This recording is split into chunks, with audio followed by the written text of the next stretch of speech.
Podemos, então, começar com as perguntas, né?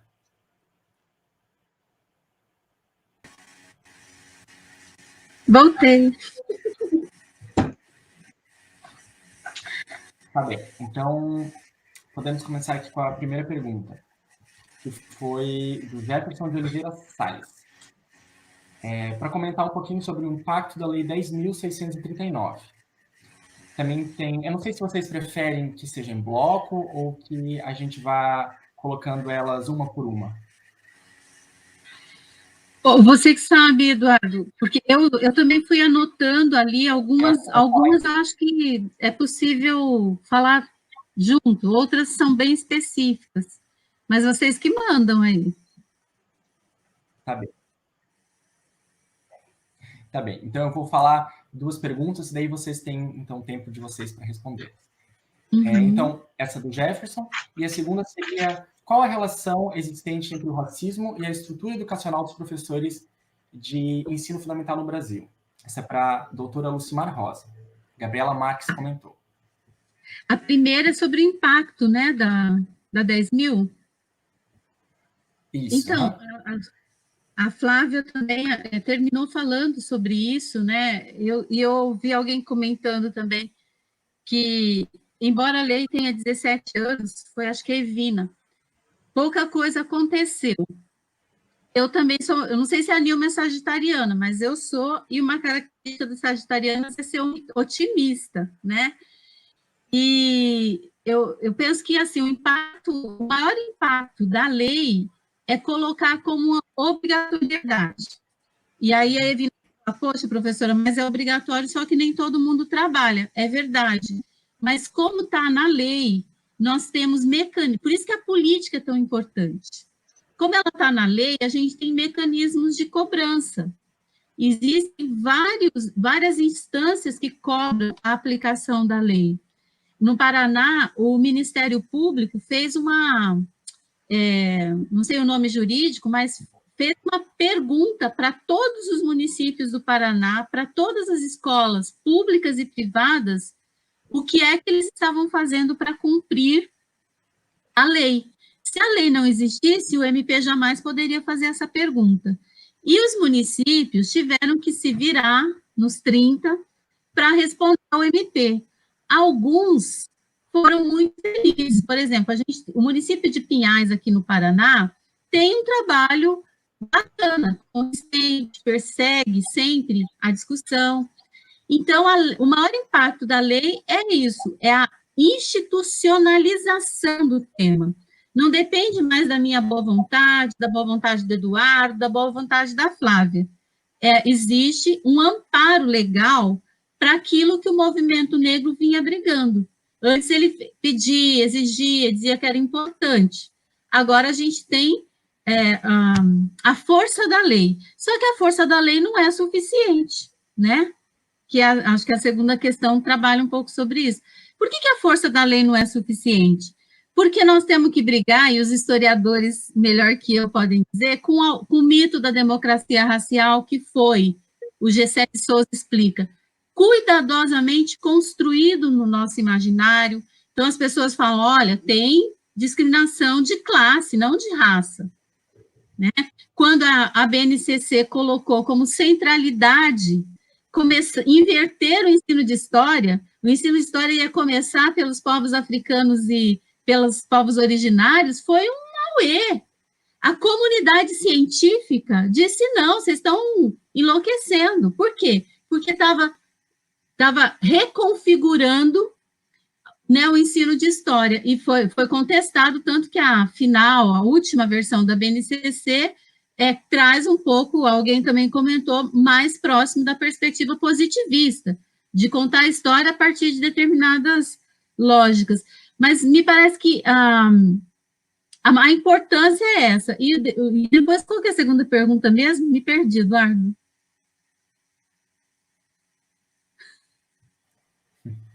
Segunda pergunta é: qual a relação existente entre o racismo e a estrutura educacional dos professores de ensino fundamental no Brasil? Bom, eu acho que assim, não é só a relação não é só com os professores de ensino fundamental. Eu, professora, na universidade, todos nós que vivemos na sociedade brasileira somos atravessados pelo racismo. Né? Como eu falei para vocês no início, o racismo estrutura. Eu, uma mulher, eu tenho 53 anos, eu fui me entender como uma mulher negra aos 15 anos. Não é porque eu não via a minha cor, mas alguém também comenta sobre essa ideia da identidade aqui. Para você entender o sentido do que é ser negro, você precisa desconstruir muitas coisas. Eu, como mulher negra, e muitas pessoas brancas. Eu tenho uma co-orientanda no meu grupo de pesquisa, a Áudia, que é uma mulher branca, que estuda branquitude, que ela conta para a gente. Ela falou, Lu, me perceber branca levou um tempo, porque o Brasil foi construído para a gente não falar de raça. Porque se a gente for falar de raça, a gente vai ter que falar das hierarquizações. Então, o ensino fundamental, ele é atravessado pelo racismo, como todas as outras etapas, né? Por exemplo, acho que foi a Yara que comentou aqui, seria tão bom se as nossas crianças, elas soubessem desde o começo, né, estudassem desde o começo a cultura africana e indígena a partir de uma perspectiva emancipatória, positivada. Seria lindo, Yara, mas nós estamos fazendo nossa parte, quero te dizer isso. Aqui eu estou vendo na live, está a Sara Brown, a Sara Pereira, que trabalha com literatura de temática africana, leva para as crianças histórias, né, que faz com que as crianças possam perceber a riqueza dessa cultura. Então, existe um movimento sendo construído, que não é de hoje, faz tempo. Vocês, quando o PET pauta esse tema, significa que alguma coisa está mexendo a estrutura. Porque se não tivesse, né, a normalidade das relações raciais no Brasil, é não discutir raça, é não discutir história e cultura afro-brasileira. Então, quando o PET sente necessidade, eu hoje recebi um convite para escrever um artigo, as pessoas ficaram balançadas, e infelizmente ficaram balançadas porque a Rede Globo não para de falar do racismo nos Estados Unidos, né? Mas isso também tem que ser aproveitado de forma efetiva para que a gente construa novas políticas aqui internamente no Brasil. E eu acho que tanto o movimento negro quanto os pesquisadores envolvidos com a temática racial estão fazendo. E eu, às vezes, sou uma voz meio dissonante do movimento negro. Eu sou uma ativista do movimento negro, mas eu não odeio os brancos, eu quero todos os brancos, se possível, 100%, na luta antirracista.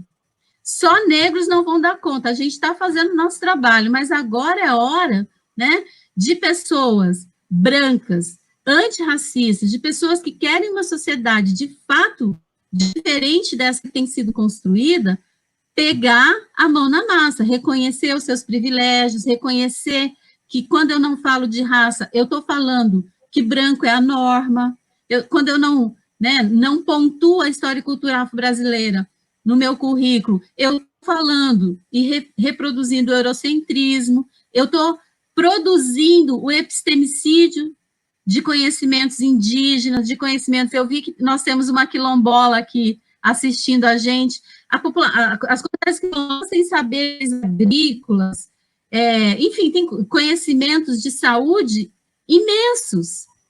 Então, eu não tenho a receita. Alguém perguntou como fazer, eu não sei, mas eu tenho certeza que nós podemos inventar formas. Eu invento formas e vocês que são professores e professoras comprometidos com a educação antirracista, vai inventar formas, mesmo que tenha colegas na sua escola que não apoiem, a gente ficar esperando o colega apoiar, a gente não vai fazer, nós vamos inventar como temos inventado.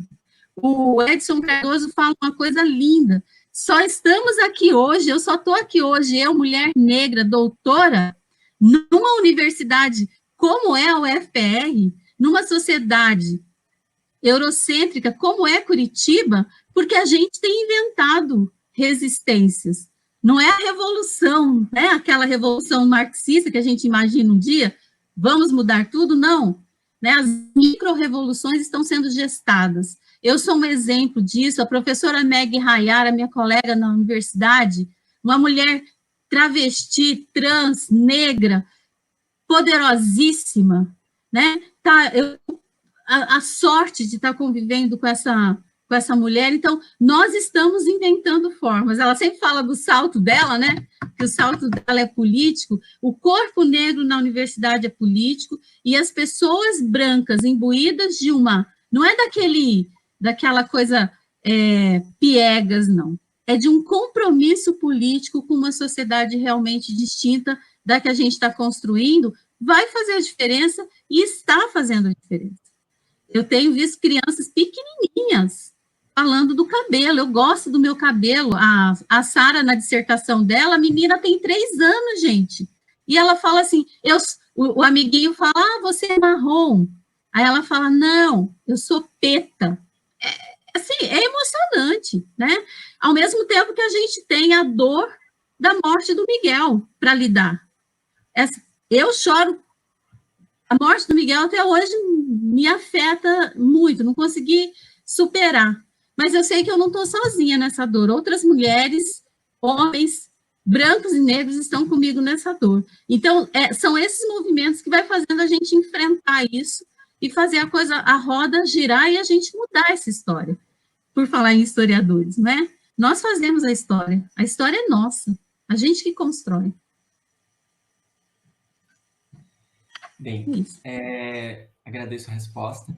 E só para avisar as pessoas que estão nos acompanhando que o link para fazer a inscrição para receber o certificado já está no chat aqui do evento, no YouTube. Você pode preencher colocando o e-mail e o nome. E atenção para colocar o nome e o e-mail corretamente, porque esse nome vai ser colocado dentro do certificado e ele vai ser enviado para esse e-mail. Então, caso um dos dois esteja errado, fica difícil fazer o certificado. E também, junto com esse e-mail, irá a lista de bibliografia que as professoras vão enviar e também da palestra de quarta-feira, para as pessoas que perguntaram aí nos comentários. Bem, a segunda pergunta é da Itamires Vieira de Mello, e ela falou o seguinte: eu acredito e percebo que um dos problemas em se ter uma educação antirracista é a base. Começa nas séries iniciais, tanto com a permissão de apelidos racistas, quanto com a lembrança do preto apenas no dia 20 de novembro, abordando na maioria das vezes de forma equivocada e desembasada. Assim como também acontece com os indígenas, no dia 19 de abril, vemos crianças fantasiadas de índios. Quando chegamos no Fundamental 2, ensino médio, é muito complicado desnaturalizar para os discentes que a luta dos pretos é diária e que índio não é fantasia. Você também acha isso? No caso, ela fez a pergunta às duas palestrantes.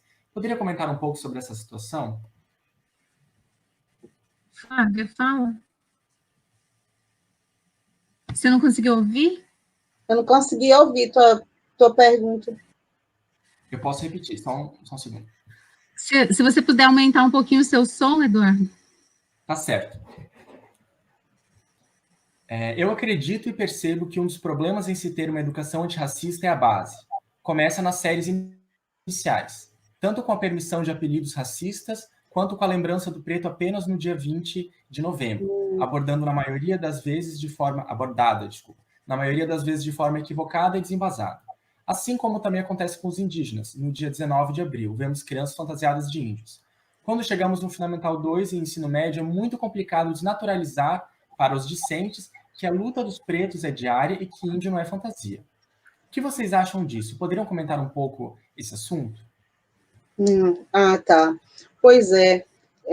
Eu acho que é aí que a gente tem uma arma poderosa, que são as diretrizes, que a professora Lucimar já citou, né, escritas aí pela professora Petronilha, de 2004, porque lá a gente vai ter o conceito de prática pedagógica de educação das relações étnico-raciais e de como elas podem vir romper com esse currículo turístico das datas, né, com esses estereótipos, que, na verdade, tudo isso aí que foi citado, né, o enfeitar a pessoa, o fantasiar a pessoa, né, a mesma prática da peninha acontece com a população negra através do blackface.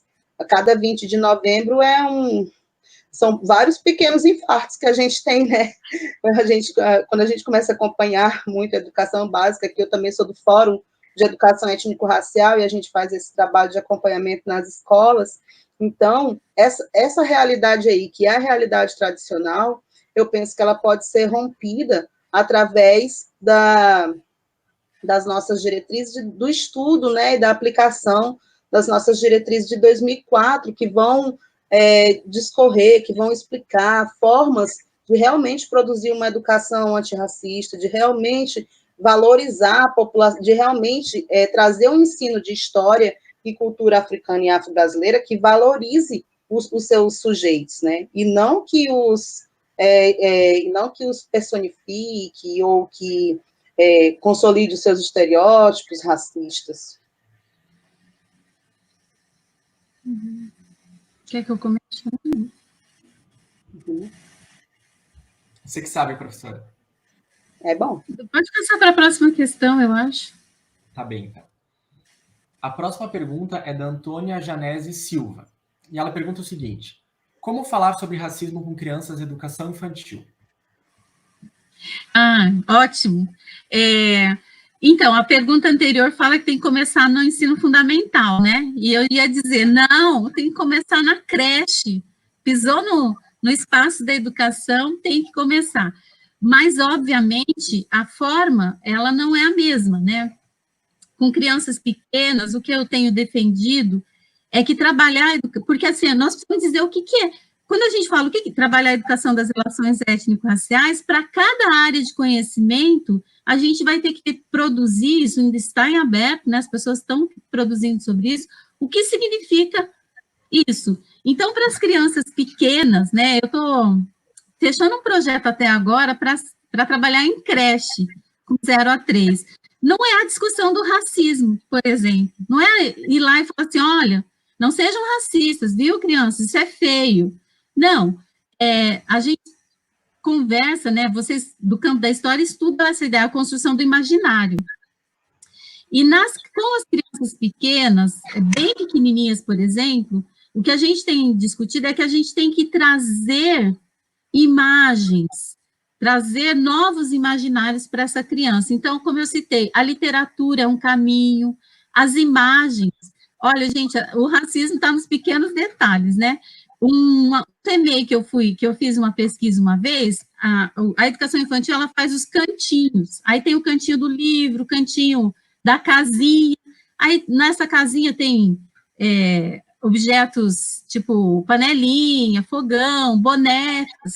Se você olha para esse cantinho da casinha, por exemplo, neste caso, só tinha bonecas brancas.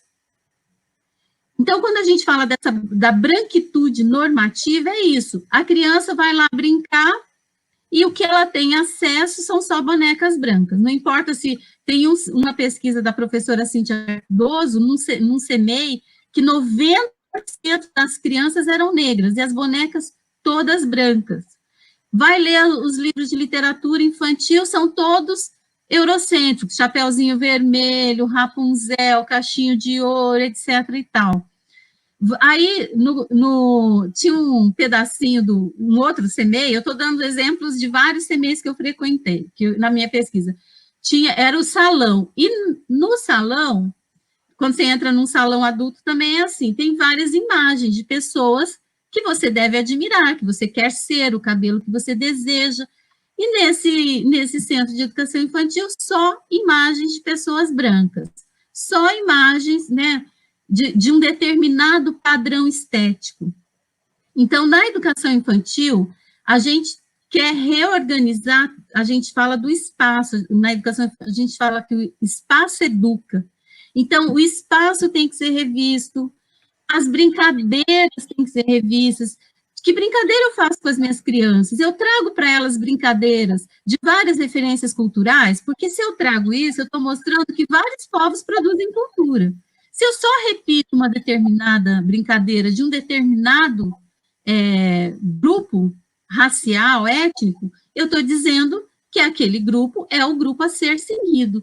Então, na educação infantil, não é tratando do racismo, é tratando do que a gente chama de repertórios culturais, do patrimônio cultural, imagens fotográficas, por exemplo, na arte. A arte, a gente tem que ensinar arte na educação infantil. Aí, quem eu trago para ensinar arte? Eu só trago Monet, eu só trago o O Picasso, e nem conto que o Picasso se inspirou numa das suas fases em máscaras africanas, por isso aquela produção dele é como é, né? Eu só falo do Picasso a partir do campo europeu. Então, isso é desconstruir uma perspectiva eurocêntrica, é reconstruir ou construir, né? Porque a gente ainda não tem uma perspectiva antirracista.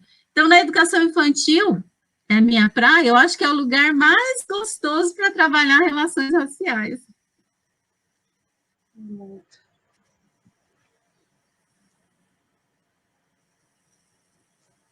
Tá sem áudio. Perdão. Eu tiro o áudio justamente para que qualquer barulho que aconteça não interfira na fala de vocês. Voltando, então. O próximo é do André Raven Lacerda. Como conciliar a educação antirracista com a epistemologia pós-colonial? Eu posso começar, Flávio? Uhum.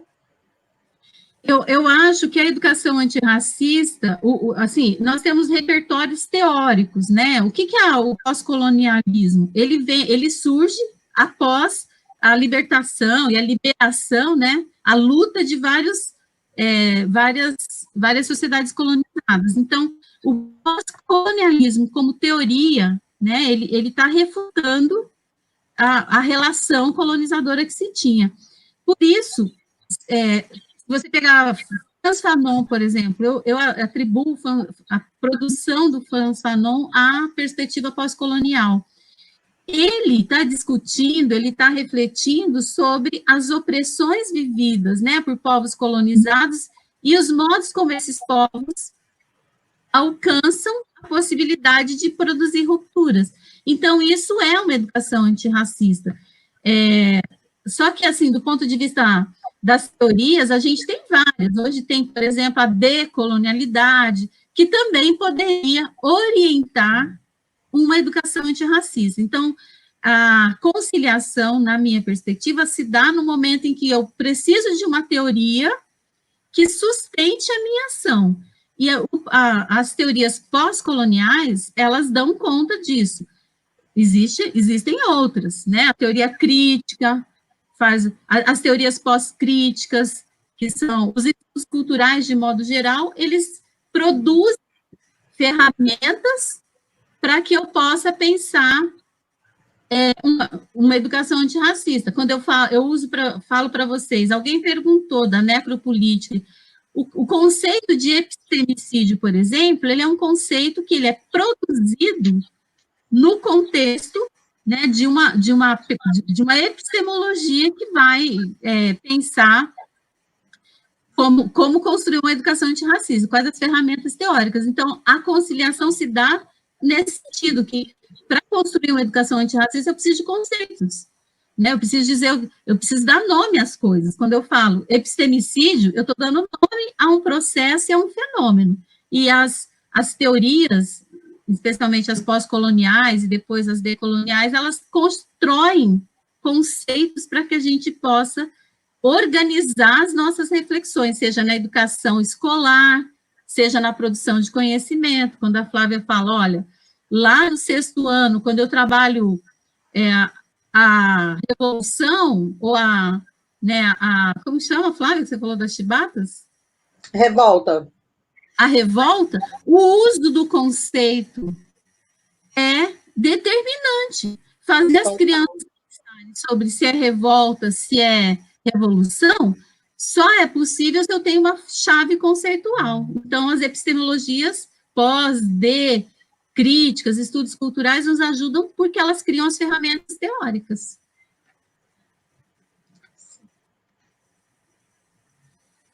Professora Flávia, gostaria de comentar também ou partir para a próxima pergunta? É bem isso mesmo, estava aqui só viajando e lembrando de coisas que eu li na própria aula dela, pedagogias das ausências, das emergências, conceitos que essas novas teorias vão nos trazer, que são necessários para se construir uma nova história, né? Certo. A próxima pergunta é do Walter Gibson. Ele pergunta, professora, como conseguimos combater o apagamento dos negros da história recente? Começa, Flávia. Uhum. Na história recente já é mais difícil, né? Porque na história recente nós temos muitos espaços de fala. Então, na história mais recente, a gente consegue dar voz à população negra, mesmo muito para além dos muros da academia. Eu acho que já não vai ser mais possível apagar a nossa história, nessa história recente. Eu acho que a gente ainda vai ter muita luta para inserir ela de forma sistematizada nos nossos currículos, mas fazer conhecida a nossa história já vai ser mais complicado.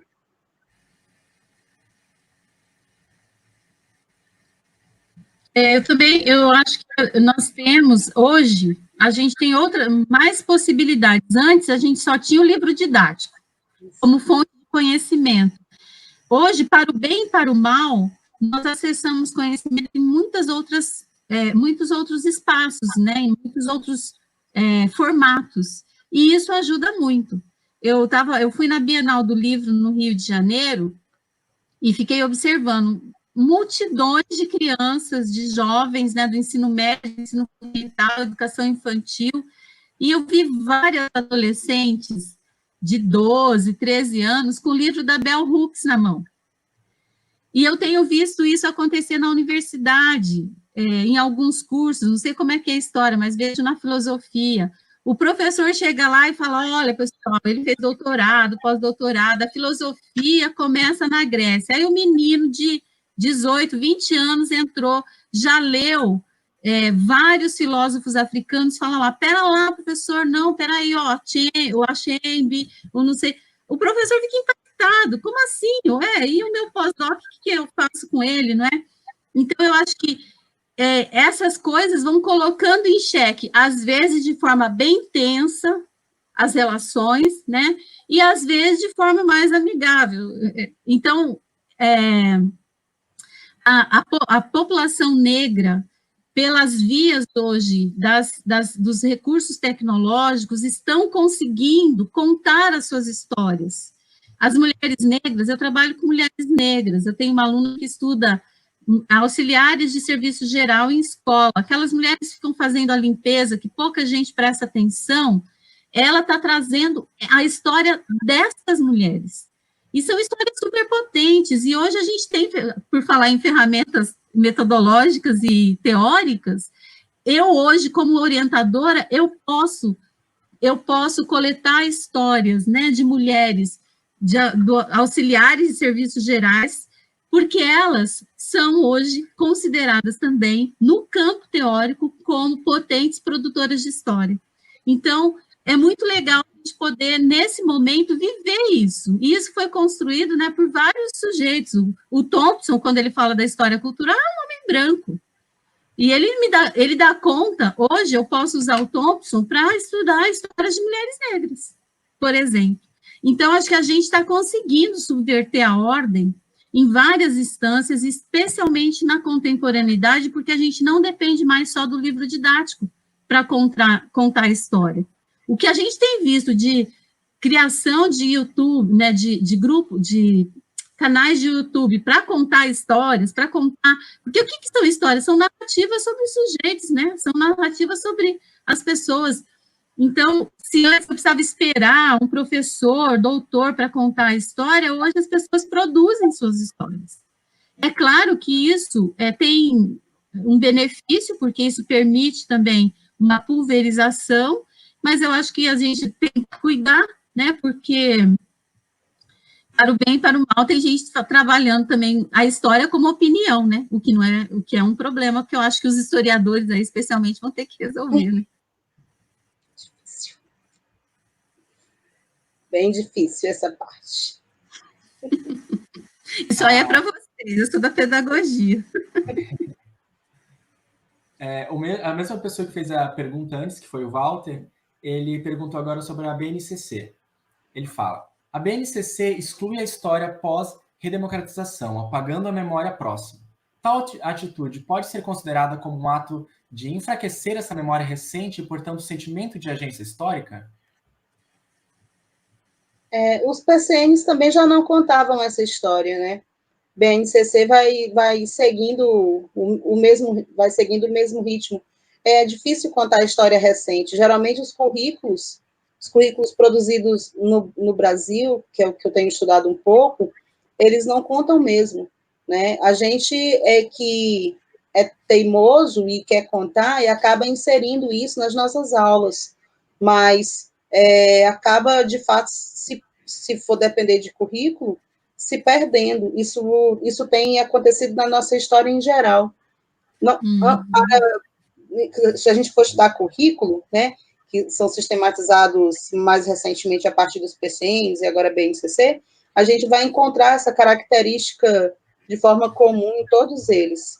Mas é bem possível falar de história recente, mesmo não estando no currículo, né? Isso aí vai depender mais de metodologia e posicionamento político do professor, mesmo da orientação curricular. A professora Lucimar quer comentar também essa pergunta ou passo para a próxima? Não, acho que... Tá bem. O Jack Taylor perguntou para a professora Flávia: como a universidade prepara os professores para tratar de temas étnico-raciais? Mal, muito mal. Como eu falei aqui no nosso curso de História, nós temos, a princípio, não vou dizer que a gente só tem História da África, não, estou mentindo, tá? Vou dizer bem direitinho. A gente teve História da África por muito tempo, de 2005 até 2014, somente História da África, uma disciplina de 60 horas, como eu falei.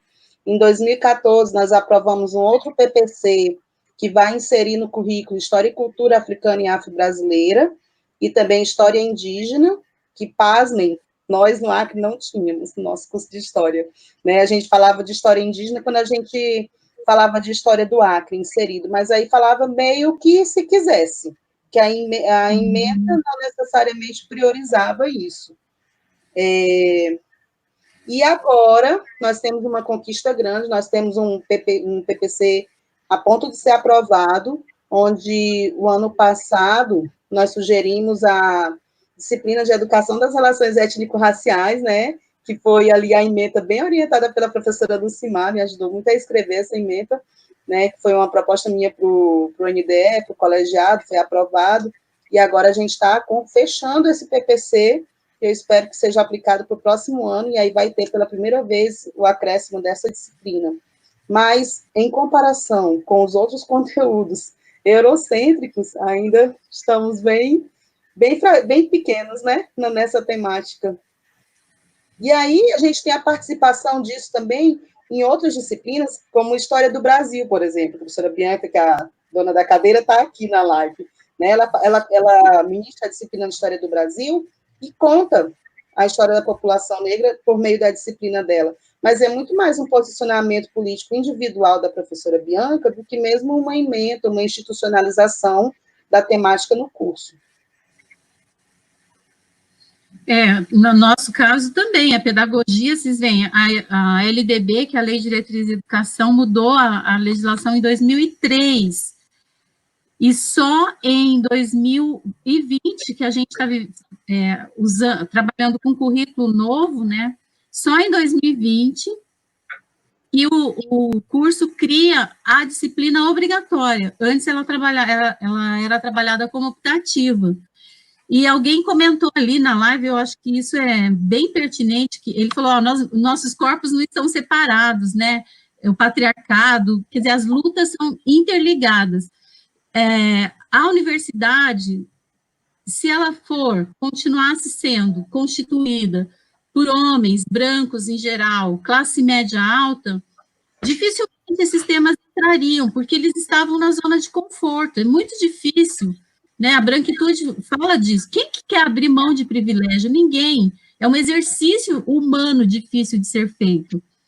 E a universidade, quando ela vai pluralizando os corpos, os sujeitos e sujeitas que estão dentro da universidade, vai possibilitando essas inserções, essas mudanças. Então, a pedagogia, ela tinha... o meu departamento, quando eu entrei, eu era a única professora, deve ter uns 30, 20 professores. Eu era a única professora autodeclarada negra. Depois veio a professora Zara, que foi embora, e agora a professora Meg. Então, fomos nós, professor Paulo Vinícius, lá no outro departamento, aí o professor Josafá, a professora Gabriela, a gente impulsionou a discussão dentro do curso de pedagogia. Mas veja que se a gente for depender de só ter, por isso que eu falo que brancos venham para a luta, entendeu? Porque se a gente for depender de ter um professor negro para fazer a discussão, a gente vai demorar mais tempo para conseguir isso. O curso de psicologia, o racismo acomete as pessoas negras adoecem pelo racismo, e a psicologia não estuda o racismo, não estuda o que é o impacto de viver cotidianamente numa sociedade que o racismo é estruturado. Então, tem uns absurdos, né? A universidade, ela está devendo muito, muito mais que a educação básica. A educação básica avançou muito em relação à discussão das relações raciais, tem problemas, às vezes não faz bem feito, faz assim, não faz assado, mas o ensino superior é uma luta que nós estamos travando. O PET tem, né, quando ele pauta isso, ele tá travando, porque, gente, currículo é disputa de poder. Quando o professor diz assim, nós vamos fazer formação, o PET vai fazer formação, quais os temas? Tem 1000 temas a serem importantes a serem discutidos. Se a gente não escolhe os temas que são estruturantes, e para mim o racismo é estruturante, eu acabo reproduzindo. Então, quando vocês conseguem furar o cerco, vocês estão disputando politicamente, né, teoricamente, um campo, que é o campo das relações étnico-raciais. A próxima pergunta é da Evna Graciela. A cultura africana ainda é pouco contemplada nos livros didáticos. A formação em licenciatura também é pouco aprofundada na academia. Dessa forma, acredito que muitos professores enfrentam dificuldades para conceituar a importância da temática em sua prática docente no ambiente escolar. Como inserir essas novas formas em prática? E, como eu falei agora há pouco, né, eu acho que primeiro não vai ter uma receita, assim, de bolo para ser seguida, né? Nem mesmo, assim, na história vamos fazer assim, na língua portuguesa vamos fazer assado. Porque cada sujeito do ensino e do aprendizado, né, são sujeitos específicos e contextos específicos. Mas eu penso que é de grande inspiração a leitura da literatura étnico-racial que nós já temos, da produção acadêmica mesmo, né, que trata da educação das relações étnico-raciais no Brasil hoje em dia, e até mesmo da legislação. Eu gosto muito de ler as diretrizes, eu sempre penso coisas, sempre penso práticas novas, assim, quando eu estou lendo as diretrizes, porque a Petronilha, ela foi muito didática, gente, enfim, ela é professora, né, mas ela foi muito didática quando ela escreveu aquilo ali. E quando você vai fazer... E aí não tem jeito, o esforço, gente, é muito mais fora a parte, como eu estou enfatizando o tempo todo, né? É muito mais fora a parte do que dentro dos muros ali da academia, da sala de aula, onde nos cursos de história em geral, que é a minha área, vão ser bem pouco enfatizados. É uma temática enfatizada, como eu falei, muito mais por um posicionamento político do professor do que mesmo de forma institucional. E sabe o que eu acho, assim, pelo menos no campo da pedagogia, a gente não sai com todos os conhecimentos necessários para atuar na educação básica, porque o curso, né, o meu curso são 5 anos, geralmente são 4, e mesmo assim, quando as alunas saem, elas falam, nossa, eu não vi um monte de coisas. E a gente tem que estudar. Quando você chega lá na escola, né, quando você tem que trabalhar... Eu, por exemplo, fui formada para trabalhar com crianças de 1ª a 4ª série. Aí, eu nunca fui boa em matemática. E os meus alunos tinham que aprender frações. O que eu fui fazer? Eu fui estudar frações. E, olha, fiz boas coisas. estudei, a gente fez bolo, eu aprendi junto com eles, um meio, um terço, um quarto. Mas por quê? Porque eu fui estudar. Porque não dá para ter tudo, né? A universidade vai ter o que ela tem que dar, na minha avaliação, o que a universidade tem que dar nesse aspecto, são fundamentos. Então, eu, como aluna, não posso sair da universidade sem nunca ter discutido relações raciais. Eu acho que o curso que não faz isso, ele está devendo para o aluno. Pode ser uma disciplina, pode ser transversal. Os estudos de currículo estão mostrando que, se for transversal, o risco de não estudar é muito maior. Por isso que a gente briga por uma disciplina, porque existem conhecimentos específicos dessa área. Saber conceituar racismo, preconceito, emancipação, educação antirracista, é tudo conceito. Então, eu tenho que ter um momento específico para estudar isso. A transversalidade pode parecer sedutora, mas ela é um engodo na minha avaliação. Por quê? É transversal, ninguém se responsabiliza, todo mundo tem muita coisa para fazer, não vai fazer. Então, eu acho que nós precisamos brigar por disciplinas na formação inicial, precisamos disputar o currículo na formação continuada, porque a minha prática, ela tem que ser orientada por estudos, e as secretarias, os sistemas de ensino, eles têm que se responsabilizar também por isso, né? Porque vão aparecendo, quando vocês perguntaram sobre a história contemporânea, por exemplo, é um desafio que está posto, e que as respostas vão ser construídas também no processo de estudo, né? Nos momentos, nos movimentos. Então, como inserir novas formas em prática, tem uma frase, né, que a gente faz o caminho caminhando. Nós temos que decidir que não seremos mais professores reprodutores de racismo. Então, se eu decidir isso, eu vou para a minha prática com esse fundamento da minha ação. Esse fundamento vai me fazer, eu estou falando isso por experiência própria, construir uma prática que vai dialogar com a perspectiva antirracista. O primeiro ano você vai fazer a coisa, não vai ficar tão feliz, o segundo ano também não, no terceiro ano você já está mais fortinha, já vai falar, poxa, acho que eu sei alguns caminhos, e vai tocando, porque é uma decisão de ação pedagógica, de compromisso ético com a educação, e isso faz você se mobilizar, porque, por exemplo, eu, quando fui para dar aula, eu como professora, eu não posso falar para os meus alunos, não sei fração, gente, não aprendi, desculpa, tá? Ninguém me ensinou na faculdade, não posso ensinar, não. Eu falei, meus alunos precisam aprender fração, então eu vou aprender fração e vou ensinar do melhor jeito que eu consegui ensinar para eles. E isso, né, no terceiro ano eu já estava boa, já fazia um monte de coisa, eu sabia direitinho o que era fração, porque uma coisa é você entender o conceito, né? Não é só repetir.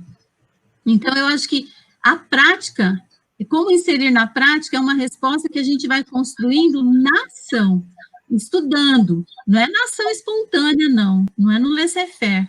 É estudando, é conversando com as pessoas, é assistindo lives do PET. Isso. A próxima pergunta é para a professora Flávia. Ela falou assim: você considera que a maneira como o currículo é organizado e trata do ensino e cultura afro-brasileira se trata de um exemplo de afroconveniência amparada pelos meios legais?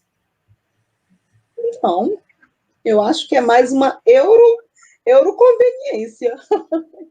Uma afroconveniência seria algo conveniente para o ensino de história e cultura africana e afro-brasileira, né?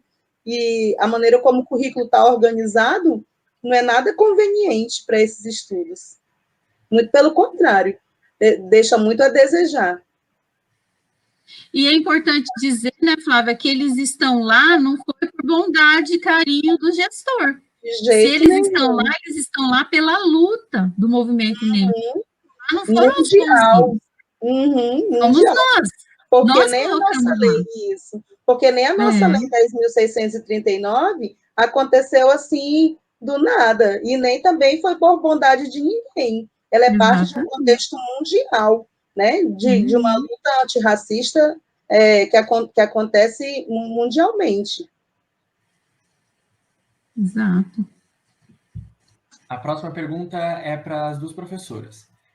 Gostaria de perguntar a opinião de ambas sobre construir alianças com populações não negras e ou não indígenas para uma educação das relações étnico-raciais. Essa pergunta é da professora Bianca, que é uma professora branca, que é do NEABI, e então a minha resposta não vai valer nada para ela, eu vou deixar a professora Lucimar responder brilhantemente, para ela poder se convencer. Eu já falei aqui, né? Eu já disse isso, e entendo o que a Bianca está trazendo, porque não é muito simples.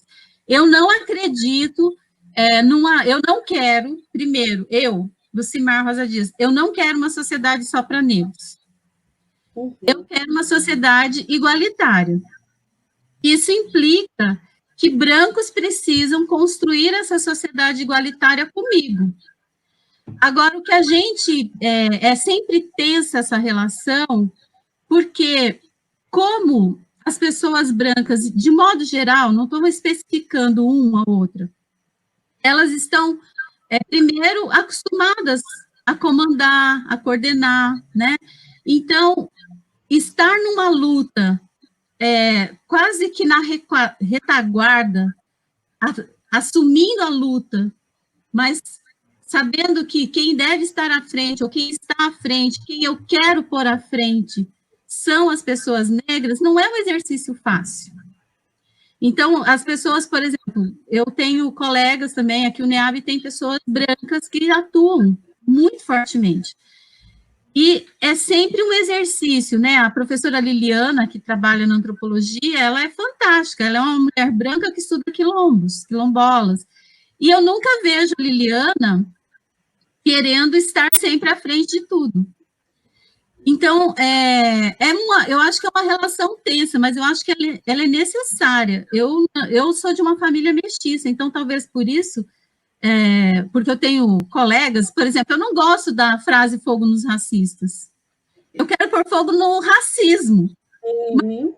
Alguns racistas, eu nunca vou convencê-los, porque eles são, como o Lourenço fala, ele fala que existe a branquitude acrítica e a branquitude crítica. A branquitude acrítica são as pessoas que reconhecem o privilégio branco e sustentam o privilégio branco. São os supremacistas brancos, dizendo, olha, essa sociedade só vai ser boa se negros estiverem abaixo de brancos. Isso é explicado pelo conceito do Lourenço, que é da branquitude acrítica. Esses caras não têm salvação. Embora eu seja uma pacifista, não vou botar fogo nesse grupo, mas ele vai sustentar o tempo todo as relações de hierarquização. Mas o Lourenço também fala da branquitude crítica, que são pessoas brancas que assumem publicamente seu posicionamento contrário à sustentação dos privilégios brancos. Então, as mulheres brancas, por exemplo, que não se incomodam que a mídia, a televisão, as novelas, 80% das atrizes sejam brancas, elas estão sustentando uma supremacia branca. E como é que isso se movimenta? Eu estava conversando com um amigo meu sobre essa coisa. Ele quer ser um cara super... Ele não quer ser um cara machista. E ele é um cara super reconhecido na universidade. Aí, tudo que rola, chamam ele. Tudo que rola, chamam ele. Aí, um dia eu falei para ele, sabe quando você vai me mostrar que você realmente está superando o machismo, que também é estrutural, né? O patriarcado é estrutural. Quando você fala assim, ó, eu adoraria estar aí, mas se não estiver a fulana comigo, eu não vou. Porque é ele que tem o poder. Se ele tem o poder, para ele mudar as relações de poder, ele tem que mudar a estrutura. Estamos agora, vamos ter que eleger pessoas para as câmeras. A minha campanha é essa, se nós não colocarmos mulheres negras de esquerda, porque também acho que a questão política é importante, Se a gente não colocar no poder, em quem define política, mulheres negras, e nós vamos ter várias candidatas aqui, por exemplo, em Curitiba, que são mulheres negras de posicionamento de esquerda, que se posicionam a favor dos direitos humanos, se posicionam a favor da vida, eu, sinceramente, acho que o nosso antirracismo está muito frágil, porque a gente vai mostrar que ele está forte quando eu fizer a escolha de quem está no poder, quando eu der espaço para as pessoas que eu realmente acho que devem, né, que merecem, porque estamos numa estrutura racista, estar no poder, eu vou começar a movimentar essa estrutura. Então, na minha perspectiva, as alianças são necessárias, a gente não faz luta política sem aliança, nem aliança interracial e aliança também identitária, né? Quando nós não nos incomodamos que o Brasil é o país que mais mata mulheres, pessoas trans, né? Que luta de direitos humanos é essa? E a Coalizão Negra atual, que é o mais novíssimo movimento negro da atualidade, eles estão divulgando um abaixo-assinado que o mote é o seguinte: com racismo não há democracia. Não dá mais para a gente se sentir confortável com uma sociedade, né, que permite o assassinato de jovens negros a cada 23 minutos, gente. Pelo amor de Deus. Sabe? Não tem cabimento a gente se sentir confortável. Não tem cabimento a gente ir para uma mesa e nessa mesa só tem homens brancos falando de um assunto que várias mulheres e homens negros podem falar. E não sou só eu, Lucimar, que tenho que reclamar disso. Isso é que é aliança na minha avaliação. E a principal aliança que a gente tem que construir nesse momento histórico é que a gente reproduza as Marielles. Se mataram uma, nós vamos, né, criar muitas outras Marielles para dizer que eu sou de fato antirracista, para dizer que eu de fato quero uma mulher num espaço de poder. Esse é o nosso compromisso mais importante nesse momento, na minha avaliação. Então, só avisando que já foi colocado ali nos comentários do chat, que nós encerramos as perguntas, porque nós já estamos nos aproximando do teto, né, de 21h30. Mas ainda tem 3 perguntas que foram enviadas antes da gente enviar, aí para vocês dois responderem. A próxima é para a professora Lucimar, que gostaria de saber, a pessoa que perguntou gostaria de saber qual é o significado da palavra Ereiá. Eu não sei se eu pronunciei. Que legal. Então, Ereiá, como eu comecei falando, ele é um neologismo, né? A gente juntou a palavra ere, que é brincadeira em Yorubá, e que no Brasil está muito presente nas religiões de matriz africana, ere como criança.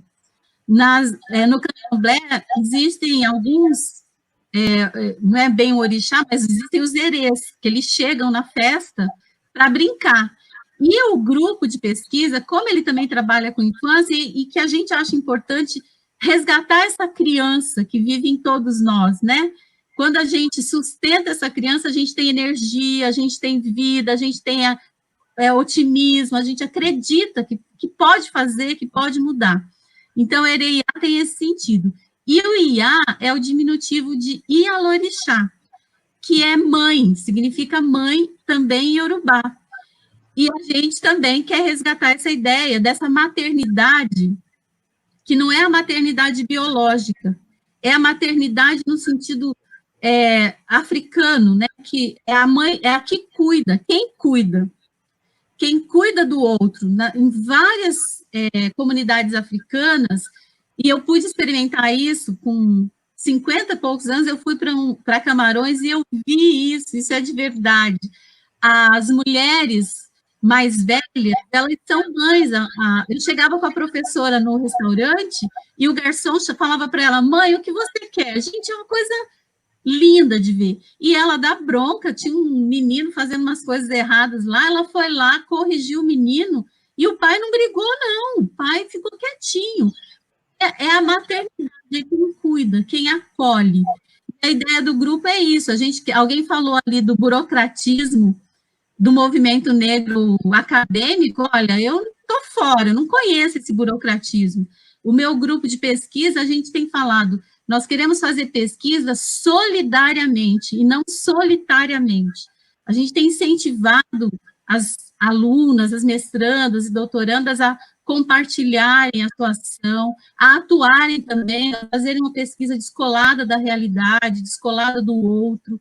Então, Ereia é isso, é um neologismo, uma criação que a gente fez.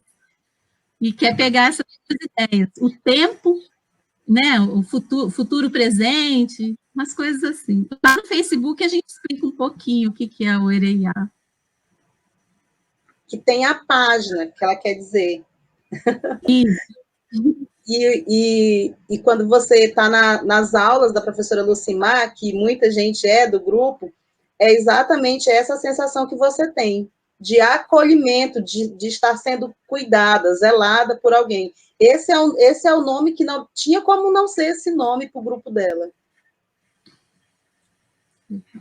Bem, vamos para a penúltima pergunta. Como a necropolítica e o racismo se relacionam?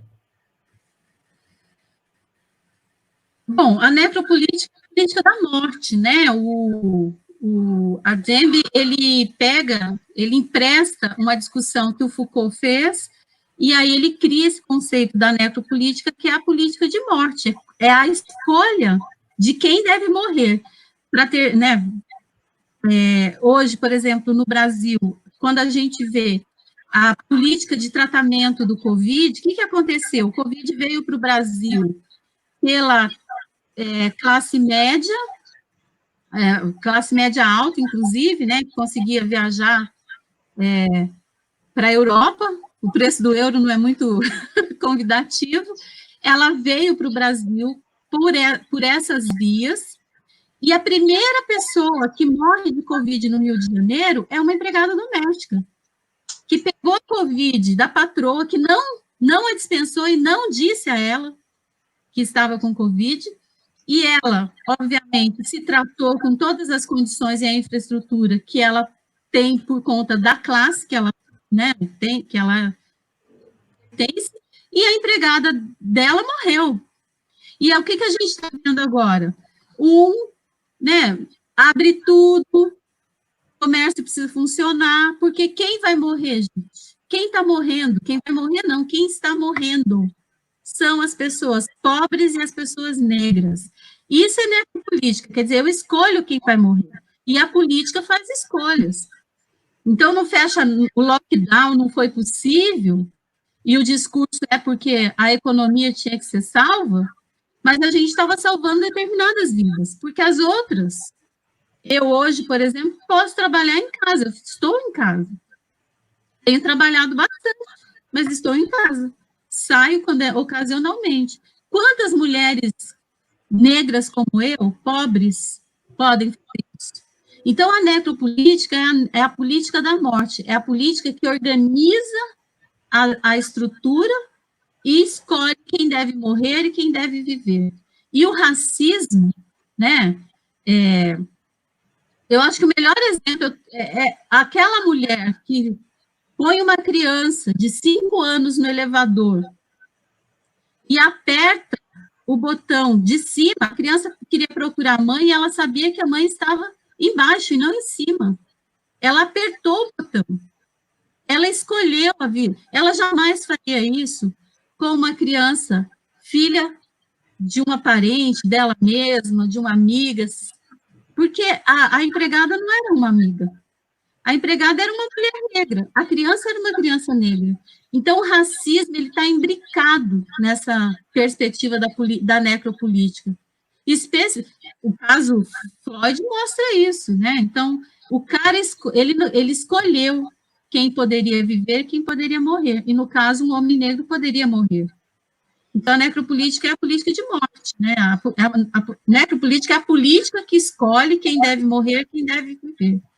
E o racismo no Brasil tem assinado embaixo da necropolítica, dizendo, olha, pode morrer jovens negros, pode morrer mulheres negras, pode morrer pobres. É isso que tem feito, né?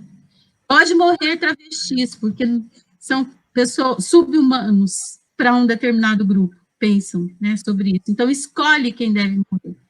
A pessoa fica, eu sou uma pessoa que gosta de animais, mas a gente está, quando aquele menino morreu, enforcado num supermercado, a indignação foi muito menor do que quando uma pessoa matou um cachorro de uma forma violenta, horrível. Não estou defendendo isso, não.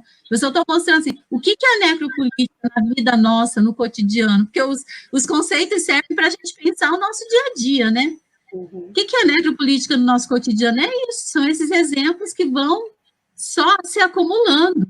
O João Pedro e, enfim, outros mais que estão todos os dias morrendo e comovem alguns corações, não comove a sociedade como um todo, porque existe uma necropolítica que é atravessada pelo racismo no Brasil. Professora Flávia, gostaria de comentar também o assunto? Ou a gente pode passar para a última pergunta? Não, eu gostaria só de responder ao Fábio Júnior rapidamente, que ele está me explicando aqui o que é o conceito de... perdi. De afroconveniência. Ele está dizendo que é um conceito novo que está sendo construído e que é um conceito onde o branco toma o lugar do indivíduo negro. É isso que é o conceito de afroconveniência, que eu não conhecia. Obrigada, Fábio Júnior.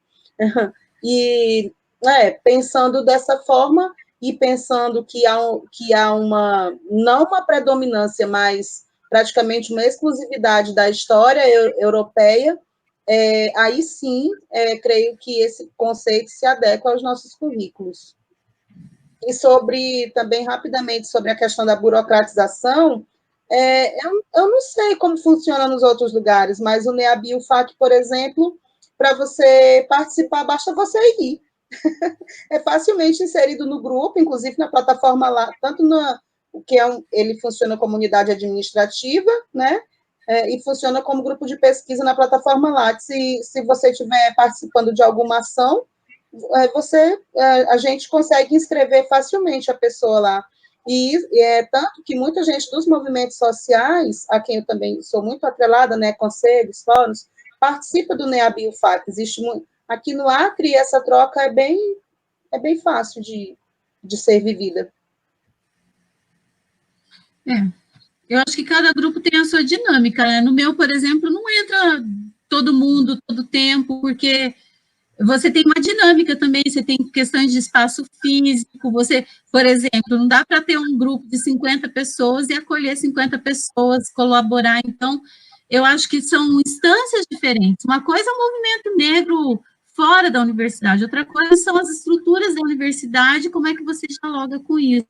Eu não vejo isso como burocratização, sabe? Claro que pode ter grupos que se burocratizam, mas uma afirmativa assim geral, eu não vejo. Eu vejo muito professor tentando fazer um trabalho bacana, acolhedor, importante dentro da universidade, mas nós somos regrados também por algumas normas, né? E a gente precisa dar conta do que é pedido ou pensado para o campo da universidade. Eu sempre falo com as minhas. Lá fora, quando a gente vai para a rua, para as marchas, por exemplo, a gente grita, vidas negras importam. Isso está ótimo, está tudo dito. Agora, se você escrever no texto acadêmico, vidas negras importam, você vai ter que justificar isso, você vai ter que explicar. Eu falo para ela, gente, a academia é o lugar mais burro, porque tudo tem que ser explicado. E lá no movimento, lá fora, não. Aliás, não deve, você não pode ficar, né, vai perder tempo falando. Você tem que criar frases de impacto, você tem que falar rápido, você tem que agir de outra forma. E dentro da universidade existem normas, então, eu vou escrever um artigo, eu tenho algumas coisas que eu devo fazer para escrever um artigo, eu não posso só juntar pensamentos e opiniões. Então, eu não sei exatamente o que é a burocratização trazida, mas a maior parte dos grupos que eu vejo na universidade, eles são institucionais. Institucionais significa, eu tenho algumas normas que eu devo cumprir. Ninguém termina o curso de História se não cumprir a carga horária de História. Então, faz parte do jogo. E a gente tem que entrar no jogo e sustentar, né, a bola para que ela seja também nossa, que a gente consiga trazer as nossas questões para esse jogo. Sim, mas isso aí também aqui, assim, qualquer um pode chegar e ficar, mas aí quando chega e fica, também vai ter que se adequar às normas acadêmicas, né? é facilmente incluído, tanto que tem pessoas dos movimentos sociais, mas aí quando é incluído, aí vai ter que se adequar, de fato, porque não tem como produzir fora. São linguagens diferentes, né? Sim. Uma linguagem dentro da academia é uma linguagem, lá fora é outra. Isso não quer dizer que uma é melhor que a outra, que uma é mais importante que a outra. Bem, essa era a última pergunta do Fábio, que vocês já responderam. E então, para finalizar, eu gostaria de agradecer imensamente a participação das duas professoras. A fala foi maravilhosa, as duas falas, e também agora esse debate que teve. Eu me junto a todas as pessoas que estão no chat elogiando as duas, porque foi realmente muito bom. Eu fico bastante feliz de estar no PET nesse momento e de participar desse ciclo de palestras. Agradecer, então, duas pessoas que fizeram também esse ciclo de palestras ser possível, além, obviamente, de vocês que aceitaram e das pessoas que organizaram aqui do PET, que é o professor Hector, que é professor do Departamento de História, que indicou o nome da professora Lucimar, e também a nossa colega Poliana, que é do curso de História, que foi uma das pessoas que percebeu que esse momento de grande mobilização precisava também de um posicionamento do PET e da universidade, e nos ajudou a pensar, então, esse ciclo de palestras. E lembrando que na terça-feira, dia 23/6, nesse mesmo horário, 19h30, vai acontecer a última das 3 palestras do nosso ciclo, que tem o título Representações de Corpos Negros nas Artes Visuais, do pós-abolição no Brasil e de Cuba, que vai ser com o professor Kleber Amâncio. Então, convido a todos e todas que estiveram presentes nesse evento para nos juntar na terça-feira, para finalizar o ciclo de palestras, e novamente agradecer as duas professoras. Muito obrigado. Desejo uma boa noite a todos e todas que viram a live e também a vocês. E reiterando que quem ainda não preencheu o formulário de confirmação das pessoas que assistiram a live podem preencher agora, que daí nós vamos enviar os certificados e também aquelas leituras que a professora combinou de passar para a gente. Perfeito. Então, tá bom. Obrigada. Beijo em todos vocês e obrigada, Flávia, por poder compartilhar esse momento. Eu sou fã da Flávia, gente. Imagina, eu que sou dela. Somos, então. Parabéns pelo PET. Obrigada pela audiência, galera. Aí foi maravilhosa, hein? Sim, resistentes, porque a gente está com 2 horas e 9 minutos de live. Obrigada ao PET, à indicação da professora Lucimar, aos participantes. Que riqueza essa participação aqui no chat, gente. Muito bom. Gratidão. Com certeza. Então, muito obrigado e boa noite a vocês e também a todo mundo que está assistindo. Um abraço.